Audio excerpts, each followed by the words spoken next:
اعوذ باللہ من الشیطان الرجیم بسم اللہ الرحمن الرحیم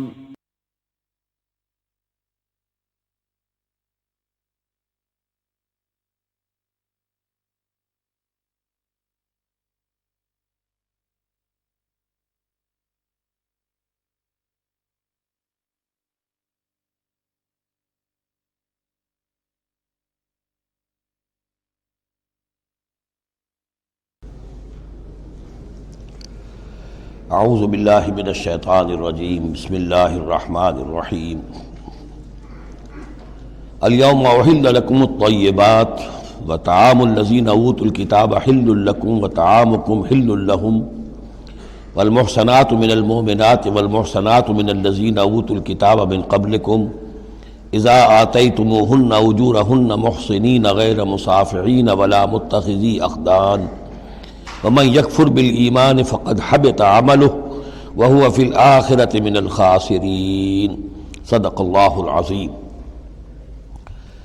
الیوم احل لکم الطیبات، یہ وہی انداز ہے کہ الیوم اکملت لکم دینکم واتممت علیکم نعمتی ورضیت لکم الاسلام دینا۔ آج کے دن تمہارے لیے تمام پاکیزہ چیزاں حلال کر دی گئیں، یعنی اگر اس سے پہلے کوئی مختلف مذاہب میں، یہود کی شریعت میں حضرت یعقوب علیہ السلام کی بات پسند و ناپسند جو ذاتی تھی اس کی بنا پر کوئی رکاوٹیں ہو گئی تھیں، یا یہ کہ مشرکانہ جو اوہام تھے ان کی وجہ سے تمہارے ذہنوں میں کچھ الجھنیں تھیں، آج ان سب کو صاف کیا جا رہا ہے۔ الیوم احل لکم الطیبات، تمام صاف ستھری پاکیزہ چیزاں تمہارے لیے حلال ہیں۔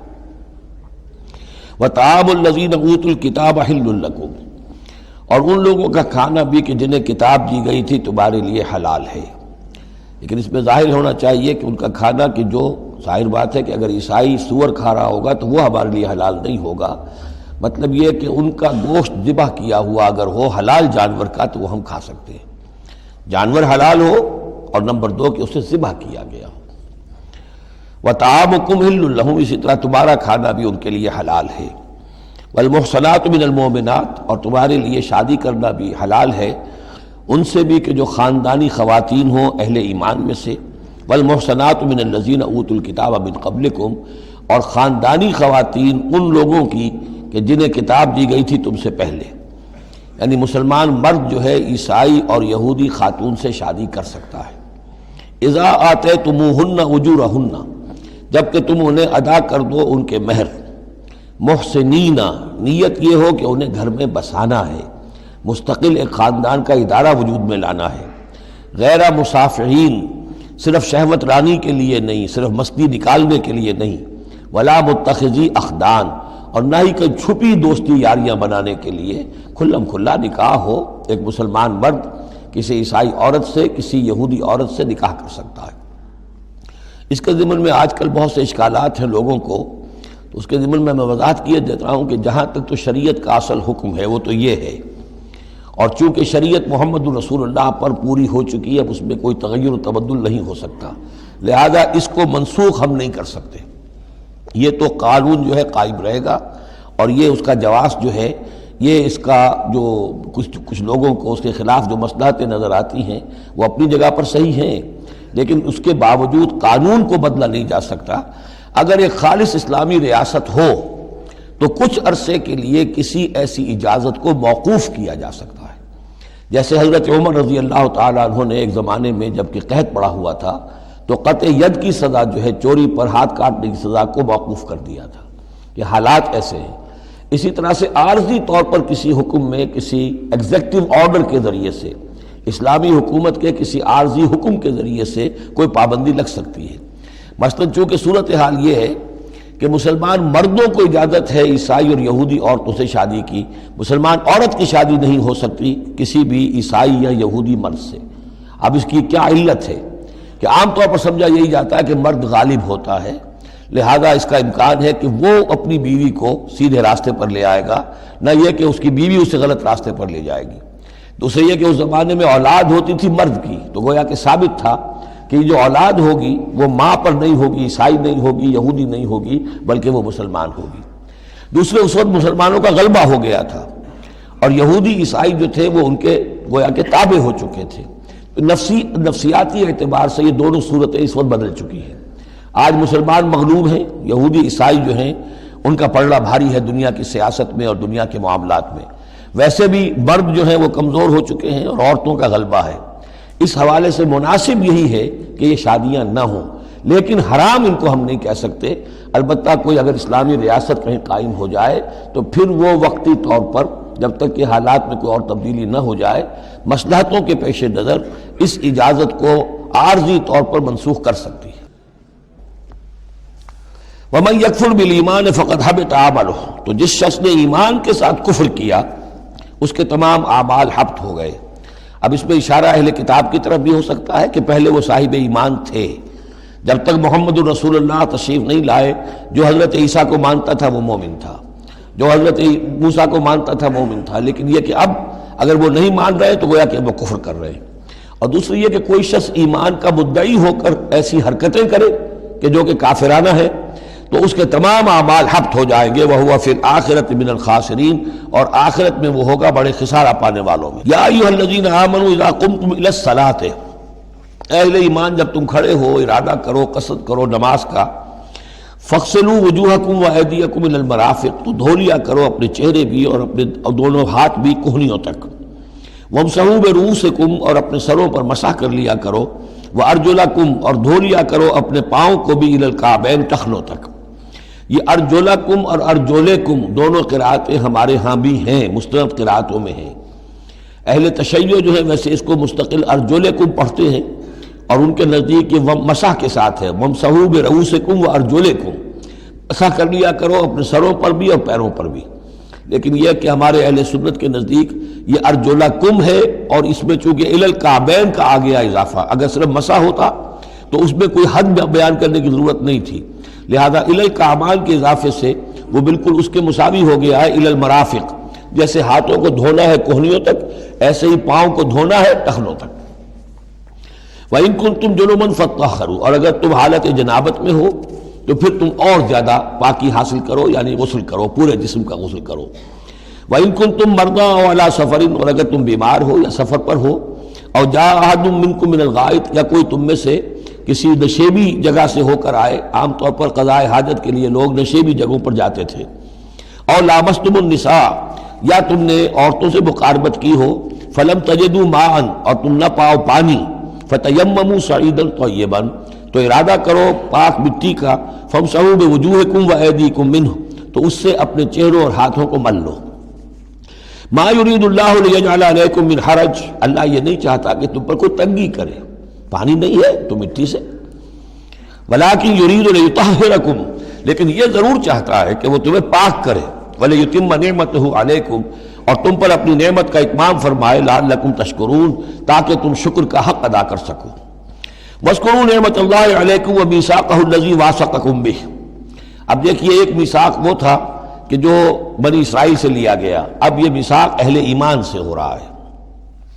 یہ سورت شروع ہوئی ہے یا ایھا الذین آمنوا سے.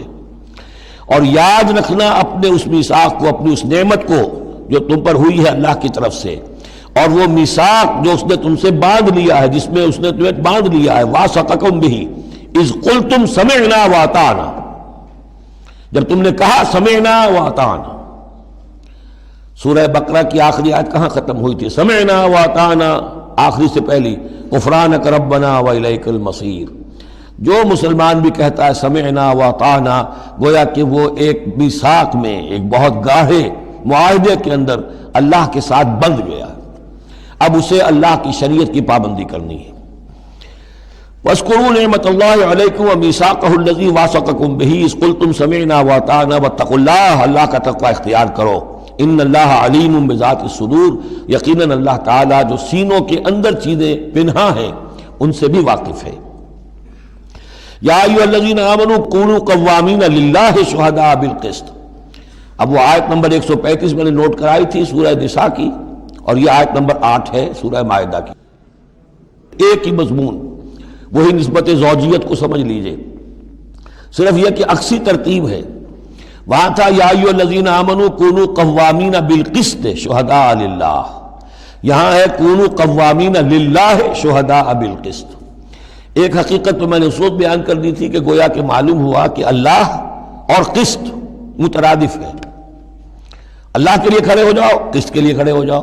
اللہ کے گواہ بن جاؤ، قسط کے گواہ بن جاؤ. تو گویا کہ اللہ اور قسط یہ مترادف ہے. دوسرا مفہوم جو کہ آج سامنے آ رہا ہے اس کو سمجھ لیجئے کہ کسی معاشرے میں عدل قائم کرنا، ایک تو یہ کہ عام انسان کی جو اس کی نفسیات ہے، اس کی فطرت ہے، اس کا تقاضا بھی یہ ہے کہ انسان چاہتا ہے کہ انصاف ہو. آج پوری نوع انسانی انصاف کی تلاش میں گھوم رہی ہے. بادشاہت سے نجات حاصل کی تھی، جمہوریت کی طرف آئے تھے کہ غلامی سے نجات ملے، انصاف ہونا چاہیے، انسان پر حاکم بن کر بیٹھ جائے. یہ تو کوئی حق نہیں ہے کسی کو. لیکن یہ کہ اس کا نتیجہ کیا ہوا کہ کیپٹلزم کی لعنت میں گرفتار ہو گئے. سرمایہ داروں کی جو ہے وہ ایک ڈکٹیٹریٹ اور آمریت قائم ہو گئی. اس سے نجات پانے کے لیے کمیونزم کے پاس گئے، وہ پھر ایک پارٹی ڈکٹیٹرشپ قائم ہو گئی. ایک سے ایک رست از یک بنتا افتاد در بندے دیگر. ایک قید سے نجات نہیں پائی کہ دوسری قید کے اندر پھر پھنس گئے. اب انسان کدھر جائے گا؟ لیکن یہ کہ فطرت کے اندر ہے کہ عدل اور انصاف انسان چاہتا ہے. ایک تو یہ ہے کہ اس فطرت کے تقاضے کو پورا کرتے ہوئے عدل کو قائم کرنے کے لیے انسان کھڑا ہو جائے. اور ایک اس سے اوپر کی منزل ہے کہ اصل العدل اللہ کی ذات ہے، اس کا دیا ہوا نظام جو ہے وہ ہے عادلانہ نظام. ہم اس کے وفادار ہیں، ہمارے ذمے ہے اس کے نظام کو قائم کرنا. تو کھڑے ہو جاؤ اللہ کے لیے. یا ایھا الذین آمنوا کونوا قوامین للہ شہداء بالقسط. یہاں پر یہ اوپر کی منزل ہے جو بیان ہو رہی ہے کہ اصل میں یہ صرف فطرت انسانی کے تقاضے کے طور پر نہیں، تمہاری عبدیت کا تقاضا ہے، تمہارا اللہ کے ساتھ وفاداری کا جو رشتہ ہے اس کا تقاضا ہے کہ پوری قوت کے ساتھ with all the emphasis at your command، جو بھی تمہارے پاس ذرائع ہیں، وسائل ہیں، ان سب کو لے کر جو بھی آپ کے پاس قوت ہے اس سب کو جمع کر کے اور آپ کھڑے ہو جائیں اللہ کے لیے. کھڑے ہو جائیں اللہ کے لیے چمانی دارن. اللہ کے لیے کھڑے ہونا یعنی اس کے دین کے گواہ بن کر کھڑے ہو جانا. اور اس کا دین جو ہے العدل ہے، انصاف ہے، قسط ہے. تو اس انصاف اور قسط کو قائم کرنا. یا ایھا الذین آمنوا کونوا قوامین للہ شہداء بالقسط. اب دیکھیے وہاں کیا تھا، وَلَوْ عَلَىٰ أَنفُسِكُمْ أَوِ الْوَالِدَيْنِ وَالْأَقْرَبِينَ. انصاف سے روکنے والی چیز ہوتی ہے کوئی محبت. اب میں اپنے خلاف کیسے فتویٰ دے دوں، اپنے والدین کے خلاف کیسے فیصلہ دے دوں، اپنے رشتہ داروں کے خلاف کیسے فیصلہ دے دوں؟ وہاں فرمایا اس کی کاٹ کر دی، وَلَوْ عَلَىٰ أَنفُسِكُمْ أَوِ الْوَالِدَيْنِ وَالْأَقْرَبِينَ. حق بات ہے، انصاف کی بات ہے، خواہ تمہارے خلاف جا رہی ہو، تمہارے والدین کے خلاف جا رہی ہو، تمہارے رشتہ داروں کے خلاف جا رہی ہو، حق کہنا ہے. دوسری چیز کیا ہوتی ہے، کسی کی دشمنی کی وجہ سے آپ حق نہیں کہتے. بات تو حق ہے اسی کی، لیکن یہ تو دشمن ہے، میں اس کے حق میں کیسے فتویٰ دوں؟ اس سے یہاں روک دیا گیا. تو یہ وہ ریسیپروکل نسبتیں ہیں قرآن مجید کی صورتوں کے اندر. ایک ہی مضمون ہے، اس کے اندر عکسی ترتیب اور ریسیپروکل ترتیب. وَلَا يَجْرِمَنَّكُمْ شَنَآنُ قَوْمٍ عَلَىٰ أَلَّا تَعْدِلُوا. دیکھو کسی قوم کی دشمنی تمہیں اس بات پر آمادہ نہ کر دے کہ تم عدل سے منحرف ہو جاؤ. اعدلوا، عدل سے کام لو، انصاف کرو. هو اقرب للتقوی، یہی بہتر ہے اور قریب تر ہے تقوی کے. واتقوا اللہ ان اللہ خبیر بما تعملون. اور اللہ کا تقوی اختیار کرو اور جو کچھ تم کر رہے ہو اللہ اس سے باخبر ہے. اب اس میں ظاہر بات ہے بار بار میں نہیں کہہ سکتا یہ جو بار بار آتا اللہ دیکھ رہا ہے، اللہ باخبر ہے، کیا مانی؟ ہر ایک کا حساب تم سے لے گا، ہر ایک کی جواب دہی تمہیں کرنی پڑے گی. تمہارا کوئی عمل، تمہارا کوئی قول اس کے علم سے خارج نہیں ہے. لہذا ہر وقت چوکس رہو، چوکنے رہو. وعد اللہ الذین آمنوا وعملوا الصالحات لہم مغفرۃ واجر عظیم. ہاں اللہ تعالیٰ کا وعدہ ہے ان لوگوں سے جو ایمان لائیں اور نیک عمل کریں کہ ان کے لیے مغفرت بھی ہے، اجر عظیم بھی ہے. والذین کفروا وکذبوا بآیاتنا اولئک اصحاب الجحیم. اور جو لوگ کہ انکار کریں اور جھٹلا دیں ہماری آیات کو وہ ہیں جہنم والے، آگ والے. یا ایھا الذین آمنوا اذکروا نعمت اللہ علیکم اذ ہم قوم ان یبسطوا الیکم ایدیہم. اہل ایمان ذرا یاد کرو اس اللہ کے انعام کو جب کہ قوم نے ارادہ کیا تھا کہ تمہارے خلاف اقدام کریں، بڑھائیں اپنے ہاتھ تمہارے خلاف. یہ غزوہ احزاب کے بعد جو ہے وہ ایک جو بھی کوششیں ہوئیں، بہت سے لوگ ابھی پیچ و تاب کھا رہے تھے کفار میں سے کہ آپ پھر دوبارہ جائیں. لیکن ایسے حالات اللہ تعالیٰ نے پیدا کر دیے، ان کے دلوں پر ایسا رعب پڑ گیا تھا غزوہ احزاب کے بعد کہ پھر جرأت ہو نہیں سکی. اس کو اللہ تعالیٰ اپنے انعام کی حیثیت سے یہاں اس کا ذکر فرما رہے. اذ ہم قوم ان یبسطوا الیکم ایدیہم.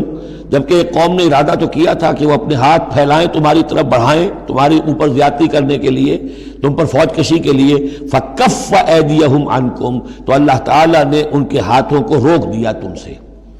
اور اس میں خاص اشارہ صلح حدیبیہ کی طرف ہے۔ صلح حدیبیہ کے وقت بھی بہت ہی پیچ و تاب کھا رہے تھے قریش، اور وہ ہر صورت کے اندر ان کے نوجوان جو تھے ان کا خون کھول رہا تھا، لیکن یہ کہ بالآخر یوں سمجھیے کہ سینٹی پریویلڈ، اور انہیں یہ سمجھ میں آ گیا کہ اس وقت ہم مسلمانوں کا مقابلہ نہیں کر سکیں گے، اور اللہ تعالیٰ نے گویا کہ ان کے ہاتھوں کو روک لیا۔ فکف ایدیہم عنکم وعلی اللہ فلیتوکل المؤمنون، اہل ایمان کو تو اللہ ہی پر توکل کرنا چاہیے۔ وَلَقَدْ أَخَذَ اللَّهُ مِيثَاقَ بنی اسرائیل، اب یہ بنی اسرائیل کی تاریخ کے کچھ واقعات آ رہے ہیں۔ وَلَقَدْ أَخَذَ اللَّهُ مِيثَاقَ بنی اسرائیل، اور جس طرح اے مسلمانوں آج تم سے میثاق لیا گیا ہے اور تمہیں اللہ نے جکڑ لیا ہے، باندھ لیا ہے شریعت کے میثاق میں، اسی طرح اللہ تعالیٰ نے بنی اسرائیل کا میثاق بھی لیا تھا۔ وَبَعَثْنَا مِنْهُمُ اثْنَيْ عَشَرَ نَقِيبًا، اور ان میں ہم نے اٹھا دیے تھے، مقرر کر دیے تھے 12 نقیب، 12 قبیلے تھے، ہر قبیلے میں حضرت موسیٰ علیہ السلام نے ایک نقیب مقرر کیا۔ یہی ہم نے اپنے اسرے کے ناظرین کے لیے نقیب کا لفظ یہیں سے اختیار کیا ہے۔ حضور نے بھی 12 نقیب مقرر کیے تھے انصار میں، 9 جو ہیں خزرج میں سے اور 3 اوس میں سے۔ وقال اللہ انی معکم، اور اللہ نے فرمایا تھا ان سے میں تمہارے ساتھ ہوں، یعنی میری مدد، میری تائید، نصرت تمہارے شامل حال رہے گی۔ لئن اقمتم الصلاۃ وآتیتم الزکاۃ، اگر تم نے نماز کو قائم رکھا اور زکوٰۃ ادا کرتے رہے، وآمنتم برسلی، اور میرے رسولوں پر تم ایمان لاتے رہے، آئیں گے پے بپے آئیں گے۔ حضرت موسیٰ کے بعد سے لے کر تو 1400 برس تک تار ٹوٹا ہی نہیں، پھر ذرا سا وقفہ 600 برس کا ہوا، پھر حضور تشریف لائے۔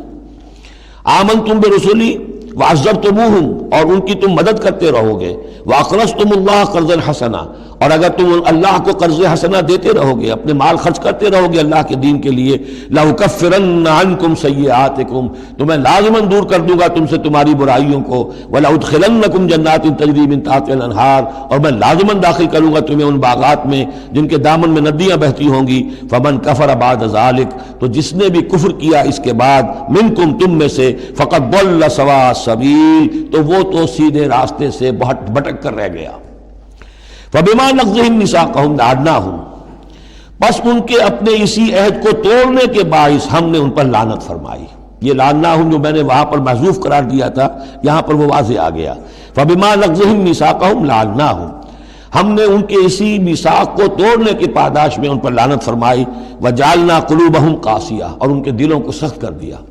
ثُمَّ قَسَتْ قُلُوبُكُمْ فَهِيَ كَالْحِجَارَةِ أَوْ أَشَدُّ قَسْوَةً یحرفون الکلم عن مواضعہ، وہ کلام کو اس کے اصل مقام سے ہٹاتے ہیں۔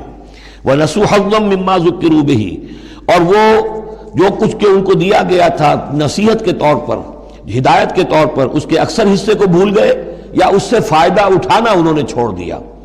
ولا تزال تطلع علی خائنۃ منہم، اور اے نبی آپ ہمیشہ ان کی طرف سے خیانت کی اطلاعیں پاتے رہیں گے۔ آپ کو معلوم ہے کہ حضور جیسے ہی مدینے پہنچے تھے تو آپ نے پہلے 6 مہینے میں جو 3 کام کیے، کنسولیڈیشن اپنی پوزیشن کی مدینہ منورہ میں، ان میں سے ایک یہ بھی تھا کہ یہود کے 3 قبولوں سے معاہدے کر لیے، جوائنٹ ڈیفنس آف مدینہ، کہ اگر مدینے پر حملہ ہوگا تو مل جل کر دفاع کریں گے۔ لیکن یہ کہ اس کے بعد یہ ہر قبیلہ ایک ایک کر کے غداری کرتا رہا، تو یہ حضور سے کہا جا رہا ہے وَلَا تَزَالُ تَطَّلِعُ عَلَىٰ خَائِنَةٍ مِّنْهُمْ، ان کی طرف سے خیانتیں ہوتی رہیں گی، ہر وقت ہوتی رہیں گی۔ الا قلیلا منہم، سوائے ان میں سے چند کے، کچھ لوگ شریف بھی ہوں گے۔ فاعف عنہم واصفح، تو ابھی درگزر کر کیجئے اور ذرا معاف کیجئے۔ ان اللہ یحب المحسنین، یقیناً اللہ تعالیٰ احسان کرنے والوں کو پسند فرماتا ہے۔ ومن الذین قالوا انا نصارى اخذنا میثاقهم، اور ان لوگوں سے بھی جنہوں نے یہ کہا کہ ہم نصارہ ہیں، ہم نے ان کا بھی میثاق لیا۔ اخذنا میثاقهم فنسوا حظا مما ذکروا، تو وہ بھی بھول گئے بڑا حصہ اس کا جو نصیحت انہیں کی گئی تھی، یا بھول گئے اس نصیحت سے فائدہ اٹھانا۔ فَأَغْرَيْنَا بَيْنَهُمُ الْعَدَاوَةَ وَالْبَغْضَاءَ إِلَىٰ يَوْمِ الْقِيَامَةِ، تو ہم نے ڈال دی ان کے مابین دشمنی اور بغض قیامت کے دن تک۔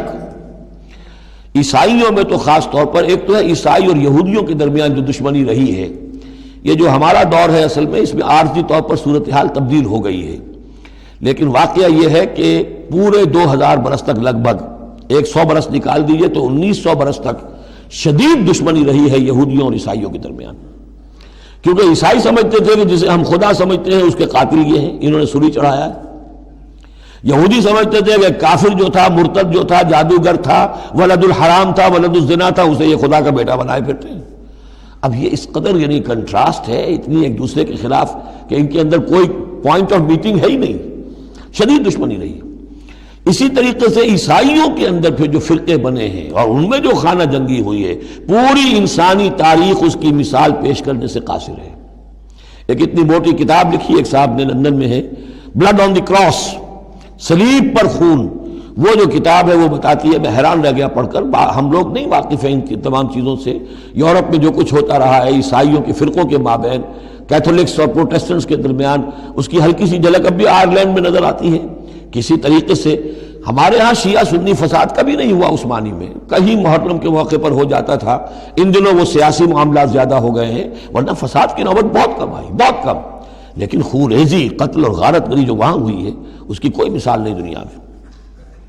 فَأَغْرَيْنَا بَيْنَهُمُ الْعَدَاوَةَ وَالْبَغْضَاءَ إِلَى يَوْمِ الْقِيَامَةِ، ہم نے ڈال دی ان کے مابین دشمنی اور بغض قیامت تک کے لیے۔ وَسَوْفَ يُنَبِّئُهُمُ اللَّهُ بِمَا كَانُوا يَصْنَعُونَ، اور پھر اللہ تعالیٰ جتلا دے گا انہیں قیامت کے دن جو کچھ وہ کرتے رہے تھے۔ یا اہل الکتاب قد جاءکم رسولنا، اب یہ وہی انداز ہے جو سورہ نساء کے آخر میں تھا، اے کتاب والو، قد جاءکم رسولنا، آ گیا ہے تمہارے پاس ہمارا رسول صلی اللہ علیہ وسلم، یبین لکم کثیرا مما کنتم تخفون، جو ظاہر کر رہا ہے تم پر اکثر وہ چیزیں جو تم چھپا رہے تھے، من الکتاب، کتاب میں سے، ویعفو عن کثیر، ابھی بہت سی چیزوں سے تو درگزر بھی کر رہا ہے، تمہارے سارے بھانڈے نہیں پھوڑے اس نے۔ قد جاءکم من اللہ نور و کتاب مبین، آ چکا ہے تمہارے پاس اللہ کی طرف سے نور بھی اور روشن کتاب بھی۔ یہ مقام قرآن کا ایسا ہے کہ یہاں نور سے مراد احتمال میں حضور کی شخصیت بھی ہو سکتی ہے۔ وہاں میں نے کہا تھا انزلنا الیکم نورا مبینا، نازل کر دیا ہے تمہاری طرف ایک روشن نور، وہاں اس سے مراد قرآن بنتا ہے، اس لیے کہ حضور کے لیے لفظ انزلنا یہ صحیح نہیں، اس پر منطبق نہیں ہو سکتا بعثت کے لیے۔ لیکن یہاں جاءکم من اللہ نور و کتاب مبین، یہ بھی معنی ہو سکتے ہیں کہ نور بھی قرآن کو کہا گیا ہو، اور واو جو ہے یہ واو تفسیری ہو، آ گیا ہے تمہارے پاس نور یعنی کتاب مبین، یہ بھی معنی ہو سکتے ہیں، احتمال یہ بھی ہے۔ لیکن یہ کہ یہ احتمال بھی موجود ہے کہ یہاں نور سے مراد محمد الرسول اللہ صلی اللہ علیہ وسلم کی ذات مبارکہ ہو، اور اس سے مراد حضور کی روح ہے، روح پر نور ہے، اور اس اعتبار سے کہ حضور کی روح جو ہے اور آپ کی روحانیت آپ کے پورے وجود کے اوپر غالب تھی، چھائی ہوئی تھی، لہذا آپ کو مجسم نور بھی کہا جا سکتا ہے۔ یہ صرف یوں سمجھیے استعارے کا انداز ہے، اس میں کوئی حرج کی بات نہیں۔ قد جاءکم من اللہ نور و کتاب مبین یہدی بہ اللہ من اتبع رضوانہ سبل السلام، اس کے ذریعے سے اللہ تعالی رہنمائی فرماتا ہے ان کی جو اس کی رضا کے جویا ہیں، متلاشی ہیں، سلامتی کے راستوں کی ہدایت فرماتا ہے۔ وَيُخْرِجُهُم مِّنَ الظُّلُمَاتِ إِلَى النُّورِ، اور نکالتا ہے انہیں اندھیروں سے روشنی کی طرف بِإِذْنِهِ، اپنے حکم سے۔ وَيَهْدِيهِمْ إِلَىٰ صِرَاطٍ مُّسْتَقِيمٍ، اور ان کی رہنمائی فرماتا ہے، ہدایت دیتا ہے انہیں سیدھے راستے کی طرف۔ قَدْ كَفَرَ الَّذِينَ قَالُوا إِنَّ اللَّهَ هُوَ الْمَسِيحُ ابْنُ مَرْيَمَ، یقیناً کفر کیا انہوں نے جنہوں نے کہا اللہ ہی مسیح ابن مریم ہے۔ دیکھیے حضرت عیسیٰ کے بارے میں یہ دو عقیدے رہے ہیں ان کے ہاں، ایک ہے گاڈ انکارنیٹ، اوتار کا عقیدہ جو ہندوؤں میں بھی ہے، رام چندر جی خدا کے اوتار، کرشن جی مہاراج خدا کے اوتار، یعنی خدا خود ہی انسانی شکل میں ظہور کر لیتا ہے۔ اسی طرح کا گاڈ انکارنیٹ کا کانسیپٹ عیسائیوں میں بھی رہا ہے، اور خاص طور پر جیکوبائٹس جو ان کا ایک فرقہ رہا ہے وہ سختی کے ساتھ اس پر قائل تھا کہ اصل میں اللہ ہی نے حضرت مسیح کی شکل میں دنیا میں ظہور فرمایا ہے۔ لقد کفر الذین قالوا ان اللہ هو المسیح ابن مریم، ان لوگوں نے بھی کفر کیا جنہوں نے کہا کہ اللہ ہی ہے، مسیح ابن مریم جو ہے حقیقت میں اللہ ہی ہے جو اس شکل میں ظاہر ہوا ہے۔ قل فمن یملک من اللہ شیئا، تو ان سے پوچھئے کہ کون ہے جسے اختیار ہو اللہ کے مقابلے میں کچھ بھی، ان اراد ان یہلک المسیح ابن مریم، اگر وہ ہلاک کرنا چاہے مسیح ابن مریم کو، وامہ، اور اس کی ماں کو بھی، مریم کو بھی، ومن فی الارض جمیعا، اور جو بھی زمین میں ہے ان سب کو ہلاک کرنا چاہے تو کون اس کا ہاتھ روک لے گا؟ وللہ ملک السماوات والارض وما بینہما، اور اللہ ہی کے لیے ہے بادشاہی آسمانوں کی اور زمین کی اور جو بھی کچھ ان دونوں کے مابین ہے۔ یخلق ما یشاء وہ تخلیق فرماتا ہے جو چاہتا ہے، واللہ علی کل شیء قدیر، اللہ ہر چیز پر قادر ہے، جو چیز چاہتا ہے تخلیق فرماتا ہے۔ آدم کو تخلیق فرمایا، عیسیٰ کو تخلیق فرمایا، یحییٰ کو تخلیق فرمایا۔ اعجاز کے اور معجزہ ہونے کی مختلف شکلیں ہیں۔ وقالت الیہود والنصارى نحن ابناء اللہ واحباؤہ، اور یہ یہودی اور نصرانی کہتے ہیں ہم تو اللہ کے بیٹے ہیں، یعنی بیٹوں کے مانند، لاڈلے، واحباؤہ، اس کے بڑے چہیتے ہیں، پیارے ہیں۔ قل فلم يعذبكم بذنوبكم، تو ان سے کہیے کہ پھر وہ تمہیں عذاب کیوں دیتا رہا ہے تمہارے گناہوں کی پاداش میں؟ اللہ کی اولاد ہو، چہیتے ہو، نبوکدنضر کے ہاتھوں تمہیں پٹوایا، 6 لاکھ تمہارے قتل ہوئے، تمہارا ہیکل اول جو ہے وہ شہید ہوا، ایسیرینز کے ہاتھوں تمہاری سلطنت اسرائیل ختم ہوئی، پھر تمہیں یونانیوں نے رگڑا، پھر تمہیں جو ہے رومیوں نے جو ہے کس طریقے سے تمہیں ایذائیں پہنچائی، اور تمہارا دوسرا جو ہیکل بنایا تھا وہ بھی گرا دیا۔ ایسے ہی لاڈلے ہوتے ہیں اللہ کے؟ یا اللہ اتنا ہی لاچار ہے، بیچارہ ہے، عاجز ہے؟ قل فلم يعذبكم بذنوبكم بل انتم بشر ممن خلق، نہیں، تم بھی انسان ہو جیسے کہ اور انسان اس نے بنائے ہیں۔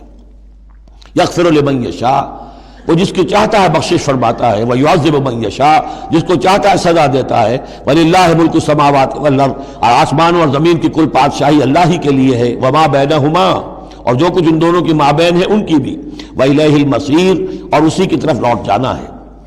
یا اہل الکتاب قد جاءکم رسولنا یبین لکم علی فترۃ من الرسل، پھر وہی بات لیکن یہاں ایک نئے نکتے کے ساتھ آئی ہے۔ اہل کتاب تمہارے پاس آ چکا ہے ہمارا رسول صلی اللہ علیہ وسلم، یبین لکم، جو تمہارے لیے واضح کر رہا ہے، بیان کر رہا ہے، علی فترۃ من الرسل، رسالت کے ایک انقطاع کے بعد۔ حضرت عیسیٰ اور حضور صلی اللہ علیہ وسلم کے مابین 600 برس ایسے گزرے ہیں کہ دنیا میں کوئی نبی، کوئی رسول نہیں رہا۔ یہ فترت ہے، فترت ہے، وقفہ ہے عارضی، اور پھر حضور کی بعثت، اور پھر فترت دائمی، اب رسالت کا دروازہ ختم۔ 600 برس کے لیے عارضی بند، پھر حضور کی تشریف آوری، اور اب تا قیام قیامت دروازہ بند۔ یا اہل الکتاب قد جاءکم رسولنا یبین لکم علی فترۃ من الرسل ان تقولوا ما جاءنا من بشیر، مبادا تم یہ کہو کہ ہمارے پاس تو نہیں آیا کوئی بشارت دینے والا، ولا نذیر، اور نہ کوئی خبردار کرنے والا۔ فقد جاءکم بشیر ونذیر، تو سن لو آ گیا ہے تمہارے پاس خبردار کرنے والا اور بشارت دینے والے۔ رسلا مبشرین ومنذرین لئلا یکون للناس علی اللہ حجۃ بعد الرسل وکان اللہ عزیزا حکیما، سورہ نساء کی وہ آیت اب آپ کے ذہن میں رہنی چاہیے، بنیادی آیت۔ واللہ علی کل شیء قدیر، اور اللہ ہر چیز پر قادر ہے۔ اب حضرت موسیٰ علیہ السلام کا وہ واقعہ آ رہا ہے کہ جب کہ مصر سے اپنی قوم کو لے کر نکلے، صحرائے سینا میں رہے، کوہ طور پر بلائے گئے، تورات دے دی گئی، اب اس کے بعد انہیں حکم ہوا کہ فلسطین میں داخل ہو جاؤ، اور وہاں جو مشرک اور کافر قومیں آباد تھیں، فلسطی کہلاتے تھے، ان کو تم ان کے ساتھ جنگ کرو، انہیں وہاں سے نکالو، اور یہ تمہارے لیے ارض مقدس اللہ کی طرف سے موعود ہے، اس لیے کہ تمہارے ابراہیم، تمہارے جد امجد تھے وہ یہی تھے، یہی حضرت اسحاق تھے، یہیں سے پھر حضرت یعقوب کے زمانے میں حضرت یوسف علیہ السلام جب مصر چلے گئے تھے تو یہاں سے تمہاری منتقلی مصر ہوئی تھی، اب جو اپنا اصل گھر ہے جاؤ اسے حاصل کرو۔ لیکن جب جنگ کا موقع آیا پوری قوم نے کوڑا جواب دے دیا کہ ہم جنگ کرنے کے لیے تیار نہیں۔ اس پر حضرت موسیٰ علیہ السلام کے مزاج میں جو تلخی پیدا ہوئی اور طبیعت کے اندر یوں سمجھیے بیزاری کی شدت پیدا ہوئی، وہ آپ دیکھیے گا کہ ہم یہ سمجھتے ہیں کہ رسول جو ہے وہ اپنی امت کے حق میں شفقت ہی شفقت ہوتا ہے، شفقت بھی ہے، جیسے اللہ کا معاملہ رؤوف بھی ہے، ودود بھی ہے، لیکن عزیز ذو انتقام بھی ہے، انتقام لینے والا بھی ہے، یہ دونوں شانیں ہیں۔ رسول کا معاملہ بھی یہی ہے، شفیق بھی ہے لیکن غیور بھی ہے، دین کی غیرت اس میں ہے، آپ سے بڑھ کر اللہ کے دین کی غیرت اس میں ہے، تو آخر ظاہر بات ہے کہ آپ کے طرز عمل سے بیزاری بھی ہوگی۔ پھر ان دونوں چیزوں کو سامنے رکھیے۔ اور یہ بات ذرا میں عرض کر دوں، تھوڑی سا نکتہ ہے سمجھنے کا، کہ چونکہ اس قوم کو اب تک بہت سا تجربہ ہوا تھا معجزوں کا، پیاس لگی، ہم سورہ بقرہ میں پڑھ آئے ہیں، ایک ضرب لگی چٹان پر 12 چشمے پھوٹ گئے، کوئی محنت تو کرنی نہیں پڑی، بھوک لگی من و سلوہ نازل ہو گیا، دھوپ لگی سائبان جو ہے وہ ابر کا سائبان ساتھ ساتھ چل رہا ہے، سمندر راستے میں آیا پھٹا، اس نے راستہ دے دیا۔ تو اس سے یہ بھی کہا جا سکتا ہے کہ اس لاڈ پیار کی وجہ سے بگڑ گئے تھے، اور یہی حکمت ہے کہ حضور کی پوری زندگی میں آپ کو اس طرح کا کوئی معجزہ نظر نہیں آتا۔ مسلمانوں، جو کرنا ہے اپنی جان دے کر، ایثار سے، قربانی سے، محنت سے، مشقت سے، بھوک جھیل کر، فاقے برداشت کر کے کرو۔ یہ بہت اہم نکتہ ہے، سمجھ لیجیے۔ یہ عادی ہو گئے تھے۔ وَإِذْ قَالَ مُوسَىٰ لِقَوْمِهِ يَا قَوْمِ اذْكُرُوا نِعْمَةَ اللَّهِ عَلَيْكُمْ إِذْ جَعَلَ فِيكُمْ أَنْبِيَاءَ وَجَعَلَكُمْ مُلُوكًا، اور یاد کرو جب کہ موسیٰ نے کہا اپنی قوم سے، میری قوم کے لوگوں، اور تورات سے معلوم ہوتا ہے، بک آف ایکسوڈس جو ہے 6 لاکھ کی نفری تھی ان کی جب یہ نکلے ہیں مصر سے، اب ان میں بوڑھے بھی، بچے بھی اور عورتیں بھی، ان کو نکال دیجئے تو کم سے کم 1 لاکھ تو ہوں گے کہ جو ایسے لوگ ہوں کہ جو جنگ کی صلاحیت رکھتے ہوں، اور نیچے جائیے برسبیل تنزل تو 50,000 تو ہوں گے، لیکن ان کا حال کیا ہوا وہ دیکھ لیجئے۔ یا قوم اذکروا نعمت اللہ علیکم، میری قوم کے لوگوں اللہ کے اس انعام کا احساس کرو جو تم پر ہوا ہے۔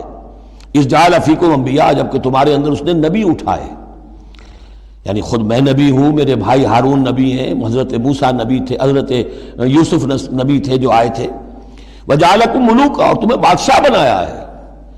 بادشاہ بنایا ہے تو ظاہر بات ہے اس وقت تک اگرچہ ان کی بادشاہت تو قائم نہیں ہوئی تھی، ہو سکتا ہے یہ پیشین گوئی ہو کہ جو بتائی جا رہی ہو کہ آئندہ تمہیں اللہ تعالیٰ زمین کی سلطنت بھی اور خلافت بھی دینے والا ہے، جیسے کہ حضرت داؤد اور حضرت سلیمان کے زمانے میں ہوئی۔ ایک رائے یہ بھی ہے کہ چونکہ حضرت یوسف کے زمانے میں انہیں بڑا اقتدار حاصل ہو گیا تھا، بادشاہ تو نہیں تھے لیکن یہ کہ واقعتاً بادشاہوں کے بھی، جن کو کہتے ہیں کہ پیرزادے ہونے کے اعتبار سے بادشاہوں کے بھی مخدوم تھے اور ممدوح تھے، تو شاید اس کی طرف اشارہ ہو۔ وَآتَاكُم مَّا لَمْ يُؤْتِ أَحَدًا مِّنَ الْعَالَمِينَ، اور تمہیں وہ ساری چیزیں دیں جو پوری دنیا میں تمام جہان والوں میں کسی کو نہیں دی۔ یا قوم ادخلوا الارض المقدسۃ التي كتب اللہ لکم، اے میری قوم کے لوگوں اب داخل ہو جاؤ اس ارض مقدس میں، اس فلسطین میں جو اللہ نے تمہارے لیے لکھ دی ہے، اللہ کا فیصلہ ہے، تمہیں ملے گی۔ ولا ترتدوا على ادبارکم، اور اب اپنی پیٹھوں کے بل نہ واپس نہ پھرنا، فتنقلبوا خاسرین، اگر ایسا کرو گے تو خسارے میں رہو گے۔ قالوا یا موسیٰ ان فیہا قوما جبارین، انہوں نے کہا موسیٰ ہم فلسطین میں داخل ہو جائیں، اس میں تو بڑی جابر قوم ہے، بڑی طاقتور قوم ہے، قداور لوگ ہیں، لئیم ہیں، جسیم ہیں۔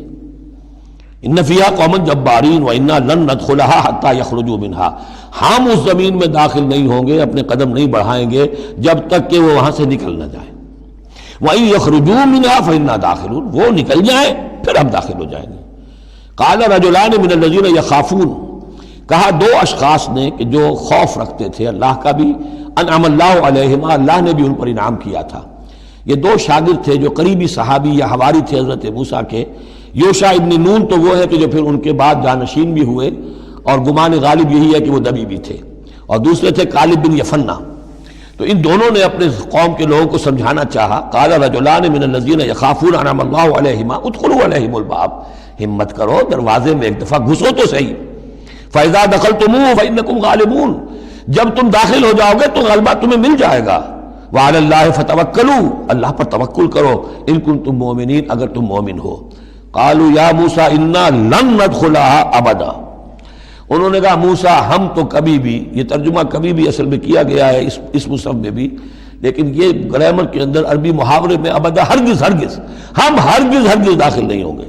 یا موسیٰ لن ندخلها ابدا، ہم ہرگز داخل نہیں ہوں گے، ما داموا فیہا، جب تک کہ وہ اس میں موجود ہیں۔ فاذهب انت وربک، جاؤ تم اور تمہارا رب، اور یہ میری طرف سے اضافہ کر لیجئے، ساتھ اپنی لٹھیاں بھی لے جاؤ، یہ تمہارا عصا جو ہے اس نے بڑے بڑے کارنامے دکھائے ہیں، یہ بھی ساتھ لے جاؤ۔ فَذْهَبْ أَنْتَ وَرَبُّكَ فَقَاتِلَا، اور جا کے قتال کرو، إِنَّا هَاهُنَا قَاعِدُونَ، ہم تو یہاں بیٹھے ہیں، زمین جنبت نہ جنبت گم رہو محمد، ہم تو یہاں ٹکے ہوئے، ہم نہیں ہلیں گے۔ قال رب، اب دیکھیے بیزاری، وہی حضرت موسیٰ سورہ قصص میں آپ واقعہ پڑھیں گے کہ قبطی جو تھا وہ مار رہا تھا ایک اسرائیلی کو، تو اس کی طرف سے پھر مدافعت کرتے ہوئے حضرت موسیٰ نے ایک مکہ رسید کیا اور اس قبطی کی جان نکال دی. فوقذہ موسیٰ فقضیٰ علیہ. اس وقت اتنی محبت اپنی قوم سے، اور اب کیا حال ہے؟ قال رب انی لا املک الا نفسی واخی. انہوں نے عرض کیا پروردگار مجھے تو اختیار نہیں ہے سوائے اپنی جان کے اور اپنے بھائی ہارون کی جان کے. ففرق بیننا، باقی یہ پوری قوم انکار کر رہی ہے تو اب تفریق کر دے، علیحدہ کر دے، جدائی ڈال دے ہمارے مابین، وبین القوم الفاسقین، اور ان ناہنجار لوگوں کے درمیان. میں اب ان کے ساتھ رہنا نہیں چاہتا. آج کی اصطلاح میں ہم کہہ سکتے ہیں میرا استعفیٰ قبول فرما لے، کہ میں اب ان کے ساتھ نہیں رہنا چاہتا. ان کی ناہنجاری، جو کچھ انہوں نے دیکھا ہے، میرے ہاتھوں سے جو معجزے دیکھے ہیں، میرے اور ان کے درمیان اب تفرقہ پیدا کر دے. اللہ نے یہ درخواست قبول نہیں کی، لیکن یہ کہ تذکرہ بھی نہیں کیا. قال فإنها محرمة عليهم 40 سنة. نہیں، ہم جو سزا انہیں دے رہے ہیں وہ یہ ہے کہ اب یہ ارض مقدس اگر یہ بزدلی نہ دکھاتے ابھی ہم انہیں دے دیتے. اب انہوں نے بزدلی دکھائی ہے تو اب یہ ان پر حرام رہے گی 40 برس تک. یتیہون فی الارض، اسی صحرا میں، اسی صحرائے سینا میں، سینائی پیننسولا، یہ بھٹکتے پھریں گے. فلا تأس علی القوم الفاسقین. تو اب آپ اس فاسق لوگوں کے بارے میں اب آپ افسوس نہ کریں، اپنے دل کے اندر رنج نہ لیں اب جو کچھ ان پر بیتے گی. لیکن بہرحال آپ ان کی طرف رسول بنا کر بھیجے گئے ہیں، جب تک زندگی ہے آپ کو ان کے ساتھ رہنا ہے. یہاں ذرا یاد کر لیجئے کہ جو حضرت موسیٰ نے کہا انی لا املک الا نفسی واخی، حضور سے کیا کہا گیا تھا سورہ نساء میں؟ فقاتل فی سبیل اللہ لا تکلف الا نفسک وحرض المؤمنین. اے نبی آپ اللہ کی راہ میں قتال کیجئے، آپ پر ذمہ داری نہیں ہے سوائے اس کے کہ آپ کی اپنی جان ہے، اور آپ اہل ایمان کی جتنی تحریض، ترغیب، تشویق، جتنے ان کے ایمان کے جذبات کو اپیل کرنا ممکن ہے کیجئے بس. وَاتْلُ عَلَيْهِمْ نَبَأَ ابْنَيْ آدَمَ بِالْحَقِّ. اب یہ معاملہ ہو رہا ہے قتل ناحق کے سلسلے میں، ملک میں فساد مچانے کے سلسلے میں، چوری ڈاکے کے سلسلے میں، کیا ان کی اہمیت ہے، کیا اس کے پھر سزائیں ہیں. وَاتْلُ عَلَيْهِمْ نَبَأَ ابْنَيْ آدَمَ بِالْحَقِّ. اور اے نبی ان کو پڑھ کر سنائیے آدم کے 2 بیٹوں کی کہانی یا قصہ حق کے ساتھ. اِذْ قَرَّبَا قُرْبَانًا، جبکہ ان دونوں نے قربانی پیش کی. ایک حابیل قابیل، اور ایک ان میں سے گنریے کا کام کرتے تھے، بھیڑیں بکریاں چراتے تھے، ایک کاشتکار تھے. تو دونوں نے کچھ اپنی جنس لے کر آئے اور دوسرے جو ہیں وہ کچھ اپنے کوئی جانور لے کر آئے، اللہ کے لیے نذر کے طور پر پیش کیا. فَتُقُبِّلَ مِنْ أَحَدِهِمَا وَلَمْ يُتَقَبَّلْ مِنَ الْآخَرِ. تو ان میں سے ایک کی بھی جو قربانی تھی قبول کر لی گئی اور دوسری کی قبول نہیں کی گئی. یہ کیسے معلوم ہوا؟ یہ میں بتا چکا ہوں آپ کو کہ اس وقت کا معاملہ یہ تھا کہ قربانی کی قبولیت کی علامت یہ ہوتی تھی کہ آسمان سے ایک شعلہ سا نیچے اترتا تھا اور وہ اس کو بھسم کر دیتا تھا، گویا کہ اللہ نے قبول فرما لی. قال لأقتلنک. اب جس کی یہ قبول نہیں ہوئی تھی اس نے کہا اپنے بھائی سے جس کی قبول ہو گئی تھی، حسد کی آگ میں جل کر میں تمہیں قتل کر دوں گا. قال انما يتقبل اللہ من المتقین. انہوں نے کہا بھائی جان اس میں میرا کیا قصور ہے، یہ تو اللہ تعالیٰ کا قاعدہ ہے، قانون ہے، وہ صرف متقیوں ہی سے قبول کرتا ہے. لئن بسطت الی یدک لتقتلنی، اگر آپ اپنا ہاتھ بڑھائیں گے مجھ پر، چلائیں گے مجھے قتل کرنے کے لیے، ما انا بباسط یدی الیک لیقتلک، تو بھی میں اپنا ہاتھ نہیں چلاؤں گا، نہیں بڑھاؤں گا کہ آپ کو قتل کروں، یعنی یہ ایک طرفہ قتل ہوگا آپ کا. انی اخاف اللہ رب العالمین، مجھے تو اللہ کا خوف ہے جو تمام جہانوں کا پروردگار ہے. انی ارید ان تبوء باسمی و اسمک، اور پھر میں چاہتا ہوں کہ اگر آپ مجھے قتل کر ہی دیں، اس انتہا تک پہنچ ہی جائیں، تو آپ اپنے گناہ کا بھی بوجھ اپنے سر لیں، میرے گناہ کا بھی بوجھ لیں. جو ناحق مقتول ہے اس کے تو گویا کہ تمام گناہ اس قاتل نے اپنے سر پر لے لیے، تو میرے تو گھاٹے کا سودا نہیں ہے. What do I stand to lose؟ آخر میری کوئی خطائیں ہیں، میری کوئی غلطیاں ہیں، کوئی گناہ میں نے کیے ہوں گے، اگر آپ ناحق مجھے قتل کریں گے تو میرے ان تمام گناہوں کا وبال آپ کے سر آ جائے گا، تو میرے تو کوئی نقصان والی بات نہیں. انی ارید ان تبوء باسمی و اسمک فتکون من اصحاب النار، اور یہ ہوگی سخت ترین سزا میری طرف سے آپ کو کہ پھر آپ ہو جائیں گے جہنمی. وذالک جزاء الظالمین، اور یہی بدلہ ہے ظالموں کا. فطوعت لہ نفسہ قتل اخیہ، اب اس کے نفس نے آمادہ کر ہی لیا اسے اپنے بھائی کے قتل پر. یعنی ان الفاظ میں بٹوین دی لائنز یوں سمجھیے کہ ہے اس کے اندر بھی وہ تو رہتا ہے نا حق اور باطل کی ایک کشاکش اور نیکی اور بدی کا غلبہ، قتل کروں یا نہ کروں. آخر بھائی کی باتیں بھی آئی ہیں، وہ دل نشین ہے، لیکن یہ کہ نفس جو ہے اس وقت اس کے اندر جو بھی شیطنت گھسی ہوئی تھی، اس نفس نے اسے آمادہ کر ہی لیا اپنے بھائی کو قتل کرنے پر، فقتلہ، تو اس نے انہیں قتل کر دیا، فاصبح من الخاسرین، ہو گیا تباہ ہو جانے والوں میں۔ فبعث اللہ غرابا یبحث فی الارض، یہ پہلا خون ہے جو نسل آدم میں ہوا ہے۔ تو اللہ تعالیٰ نے کوے کو بھیجا، وہ زمین کو کریج رہا تھا۔ اب اسے قابل کو یہ سمجھ میں نہیں آ رہا تھا کہ میں کیا کروں، ابھی لاش جو ہے بھائی کی، اس کو کیسے ڈسپوز آف کروں۔ تو اللہ تعالیٰ نے ایک کوے کو بھیج دیا، وہ زمین میں جیسے آپ کو معلوم ہے چونچے مارتا ہے، اس میں سے کچھ دانے نکالتا ہے، وہ دیکھا، یبحث فی الارض لیریہ، تاکہ اللہ اسے دکھا دے کیف یواری سوءۃ اخی، کہ اپنے بھائی کی لاش کو کیسے چھپائے۔ قال یا ویلتى عجزت ان اکون مثل هذا الغراب، اس نے کہا ہائے میری شامت، میرے اندر اس کوے جیسی بھی عقل نہ تھی، نہ ہوا میں اس کوے جیسا بھی کہ مجھے یہ بات خود سوچ جاتی، فواری سوءۃ اخی، اور میں اپنے بھائی کی لاش کو چھپا دیتا، فاصبح من النادمین من اجل ذلک، اس چیز پر اس کے اندر بڑی شدید ندامت پیدا ہو گئی۔ کتبنا علی بنی اسرائیل، اجل ذلک دونوں طرف لگتا ہے، من اجل ذلک کتبنا علی بنی اسرائیل، اور ہم نے اسی بنا پر بنی اسرائیل پر یہ بات لکھ دی تھی، قتل ناحق ہم نے تورات میں لکھ دیا تھا کہ یہ اتنی بری شے ہے کسی ایک انسان کا قتل کرنا بھی۔ کتبنا علی بنی اسرائیل انہ من قتل نفسا بغیر نفس و فساد فی الارض، اگر کسی نے کسی انسان کو قتل کیا بغیر کسی قتل کے قصاص میں، بغیر نفس، ہاں کسی نے قتل کیا، قتل کے جواب میں قتل کیا جائے تو یہ قتل ناحق نہیں ہے، یہ تو پھر قصاص کا قتل ہے۔ اور فساد فی الارض، یا کوئی شخص زمین میں فساد مچا رہا ہے اس میں اس کو قتل کیا جائے، یعنی کوئی قصوروار ہے، مجرم ہے، اس کو سزا دینے میں قتل کیا جائے تو بات اور ہے۔ کسی بے قصور انسان کو اگر قتل کر دیا گیا فکأنما قتل الناس جميعا، تو یہ ایسے ہے جیسے کہ اس نے تمام انسانوں کو قتل کر دیا، پوری نوع انسانی کو۔ کیوں کہ تمدن کی جڑ کٹ گئی، احترام جان، احترام مال، یہ بنیاد ہے تمدن کی۔ ومن احیاہا، اور جس نے ایک انسان کی جان بچا لی، فکأنما احیا الناس جميعا، تو گویا کہ اس نے پوری نوع انسانی کو بچا لیا۔ وَلَقَدْ جَاءَتْهُمْ رُسُلُنَا بِالْبَيِّنَاتِ، ان کے پاس ہمارے رسول آئے تھے واضح نشانیاں اور تعلیمات لے کر۔ ثُمَّ إِنَّ كَثِيرًا مِّنْهُمْ بَعْدَ ذَلِكَ فِي الْأَرْضِ لَمُسْرِفُونَ، لیکن اس کے بعد بھی ان میں سے بہت سے لوگ ہیں کہ جو زمین میں اسراف اور فساد اور دسترازی کرتے پھر رہے ہیں۔ انما جزاء الذین یحاربون اللہ ورسولہ، اب یہ وہ آ رہی ہے محاربے کی آیت ہے۔ اگر اسلامی ریاست ہے اور اس میں کوئی گروہ ہے جو فتنہ و فساد مچا رہا ہے، کوئی دہشت گردی کر رہا ہے، خون ریزی کر رہا ہے، قتل و غارت کر رہا ہے، راہزنی کر رہا ہے، ڈاکے ڈال رہا ہے، گینگ ریپ ہو رہے ہیں، تو ان کی سزا کیا ہے؟ انما جزاء الذین یحاربون اللہ ورسولہ، لیکن یہ اسلامی ریاست کی ہے جس میں اسلامی قانون نافذ ہوں۔ اصل میں سزائیں بھی جو ہے وہ اسی معاشرے میں جس میں کہ باقی سارا اسلام کا نظام بھی قائم ہو، ورنہ نظام یہ ہو جھوٹی گواہیاں دینے والے موجود ہوں، ایمان فروش موجود ہوں، ججوں کو خریدا جا سکتا ہو، اور اس میں یہ سخت قوانین بنا دیے جائیں، تو پھر اس سے جو نتائج نکل رہے ہیں وہ بجائے یہ کہ شریعت کو کوئی نیک نامی ملے، شریعت بدنام ہوتی ہے الٹی۔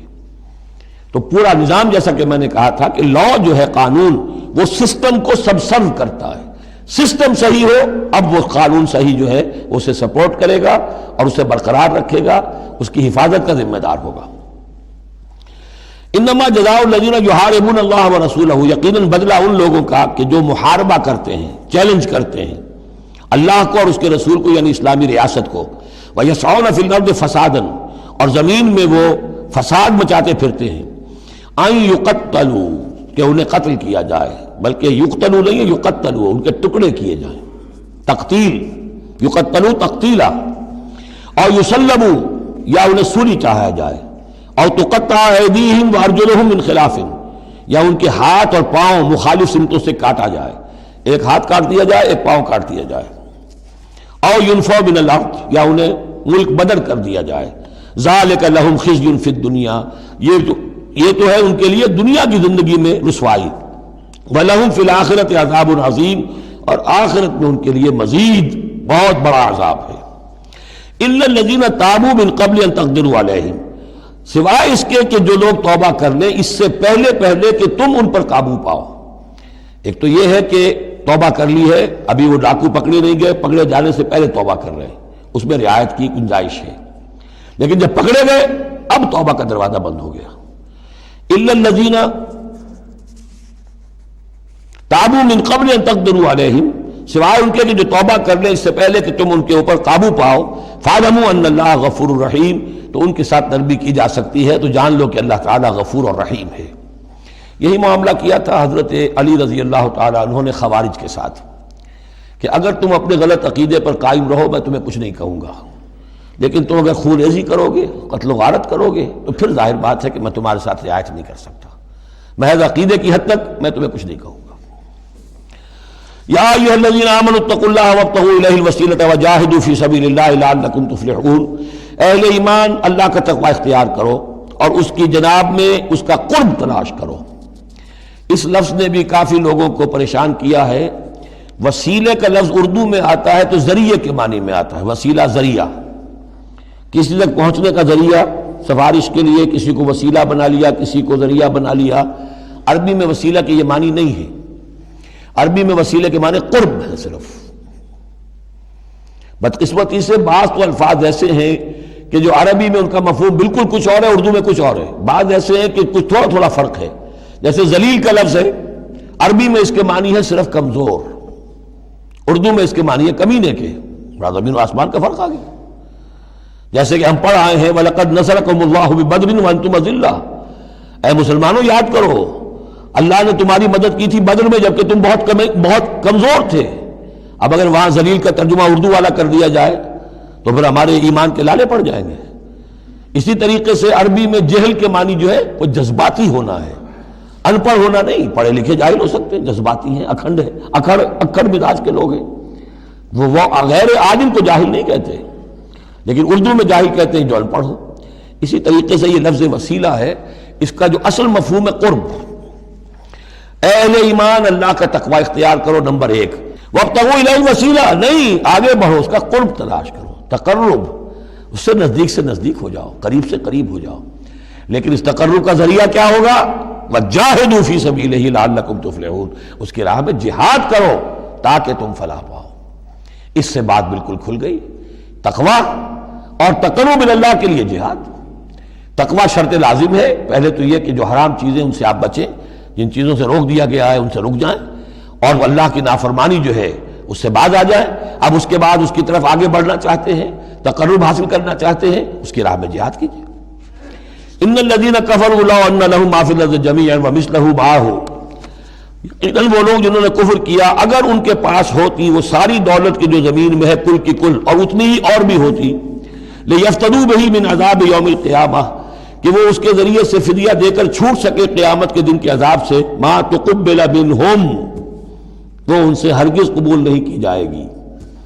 یہ بھی تعلیق بالمحال ہے، نہ ایسا ہوگا نہ ممکن ہے، لیکن یہ کہ آخری درجے میں اس کو بیان کر دینا کہ اگر اتنی دولت بھی ہو تب بھی اللہ کے ہاں وہ فدیہ جو ہے قبول نہیں ہوگا۔ وَلَهُمْ عَذَابٌ أَلِيمٌ، اور ان کے لیے تو دردناک عذاب ہے۔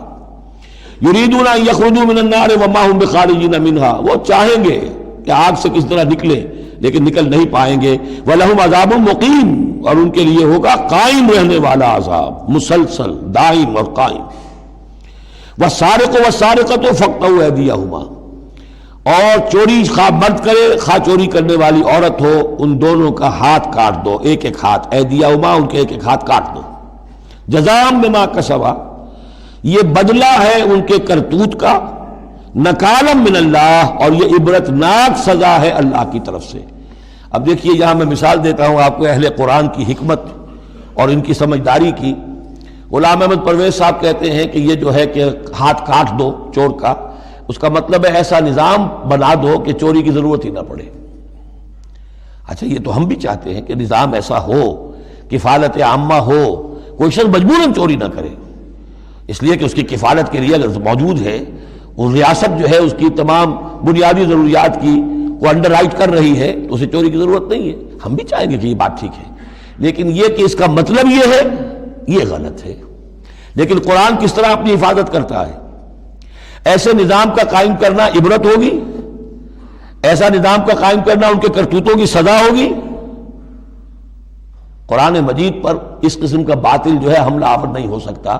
دو الفاظ، فَاقْطَعُوا أَيْدِيَهُمَا، ان کے ہاتھ کاٹ دو، جزاء بما کسبا، جو کمائی انہوں نے کی ہے اس کا بدلہ۔ اچھا، جو کمائی انہوں نے کی اس کا بدلہ یہ ہے کہ اچھا نظام قائم کرو۔ نکالن، نکال کہتے ہیں کہ عبرتناک سزا، نکالن من اللہ، اللہ کی طرف سے عبرت کے لیے۔ اور یہ اسلام کے اندر جو تعزیرات ہیں اور حدود ہیں اور سزائیں ہیں، ان کے لیے لفظ نکال بہت اہم ہے۔ عبرتناک سزا، اگرچہ شہادت کا قانون بڑا سخت رکھا ہے، شبہ ہو تو ملزم کو چھوڑنے کی ہدایت ہے۔ جو آج بھی دنیا کے اندر جو اصول ہے کہ جو بھی ڈاؤٹ ہے اس کا فائدہ جو ہے، شک کا فائدہ وہ ملزم یا ملزم کو جائے گا، لیکن یہ ساری کے باوجود اگر ثابت ہو گیا ہے، اب سزا وہ دو کہ ایک کو سزا ملے اور لاکھوں کی آنکھیں کھل جائیں، تاکہ آئندہ سے پھر یہ جرم کرنے کی ہمت کسی میں نہ ہو۔ یہ جو ڈیٹرنس ہے، اس طرح کی سزائیں کہ جن سے برائی جو ہے اس کو استحصال معاشرے سے کیا جا سکے، یہی واحد ذریعہ ہے۔ ورنہ دنیا میں امریکہ جیسی کلچر سوسائٹی کے اندر بھی موسٹ ہینس کرائم موجود ہے، بڑا ہی گھناؤنا جرم موجود ہے، اس لیے کہ اس قسم کی سزائیں ہیں ہی نہیں۔ لوگ جرم کرتے ہیں، جیل میں رہے، عیش کیا، کچھ دیر کے بعد پھر آئے، پھر جرم کیا، پھر چلے گئے، باہر جا کے کیا کریں گے، وہاں تو سرکاری مہمان ہیں۔ تو یہ سارا فلسفہ جو ہے نتیجہ کہ جرم جو ہے ان کا وہ بڑھتا چلا جا رہا ہے۔ والسارق والسارقۃ فاقطعوا ایدیہما جزاء بما کسبا نکالا من اللہ واللہ عزیز حکیم، اللہ زبردست ہے، حکمت والا۔ فمن تاب من بعد ظلمہ واصلح فإن اللہ یتوب علیہ، تو جس نے بھی توبہ کر لی اس کے بعد اپنے ظلم اور اپنے جرم کے پیچھے واصلہ اور اصلاح کر لی تو اللہ قبول کرتا ہے اس کی توبہ کو۔ ان اللہ غفور الرحیم، یقیناً اللہ غفور الرحیم ہے۔ لیکن جرم کی سزا دنیا میں ختم نہیں ہوگی۔ ایک جرم جو کیا ہے وہ جرم ہے دنیا کا، گناہ ہے اللہ کا۔ جرم کی سزا دنیا میں ملے گی، گناہ کی سزا اللہ نے دینی ہے، اس کو اللہ معاف فرما دے گا اگر توبہ کی ہے۔ اگر توبہ نہیں کی ہے تو پھر یہ کہ اس کی سزا بھی ملے گی۔ الم تعلم ان اللہ لہ ملک السماوات والارض، کیا تم جانتے نہیں کہ اللہ ہی کے لیے ہے آسمانوں اور زمین کی بادشاہی۔